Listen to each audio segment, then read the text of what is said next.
When I speak to kids, I tell them my story that when I was 14 years old in high school, at a high school radio station, at the time it was only one of 100 in the country. And my brother was a really good athlete in high school, 2 years older. They won the state championship in football. And I was this skinny kid. My brother's this big, broad-shouldered fullback, all-state, all this. And I wanted to be involved in sports, but I realized that I wasn't going to be this great athlete.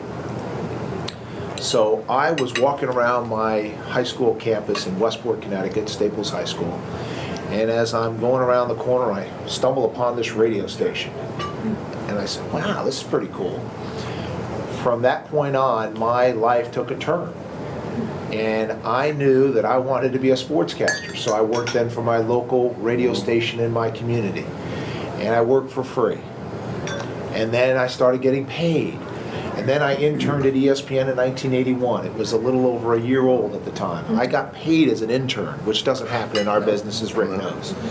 And then I went on to Springfield, Massachusetts, then Toledo, Ohio, and then I came here to Philadelphia in 1988. So I feel so blessed and so lucky that I made that turn around the corner and discovered that radio station. Yeah. So I don't know how many of you can think of that moment when your life made a turn for the better, but my life made a turn for the better when I made that little turn around the hallway and discovered this radio station.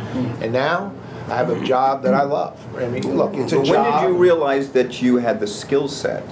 Because not everyone can broadcast a sport. No, you know, you have to have a certain amount of... Really? Because everybody thinks they can. They tell me that every day when I go food shopping. But when did you realize that, you know, hey, you know, I'm pretty good at this, and maybe this is something that I could turn into a career? I think it was the passion that I took to the job. That I would work morning, noon, and night. When I went to Ithaca College, I pursued television. I had done this radio in high school, and then I went to Ithaca College to pursue television.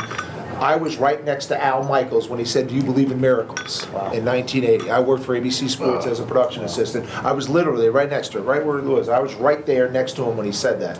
I've been, you know, so fortunate, but I think I put myself in that position to be able to succeed. Okay. But the underlining factor here is that I had the passion for this business.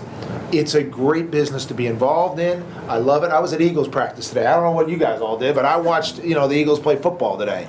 And there were 20, 30, 40,000 people at Lincoln Financial Field watching practice, and I'm getting paid to go there and interview players and talk about it on television. That's a pretty good job. Yeah. All right? I don't know. Dr. Black's got a pretty good job, I got to admit. He's got a lot of benefits to his job, but I have some benefits too.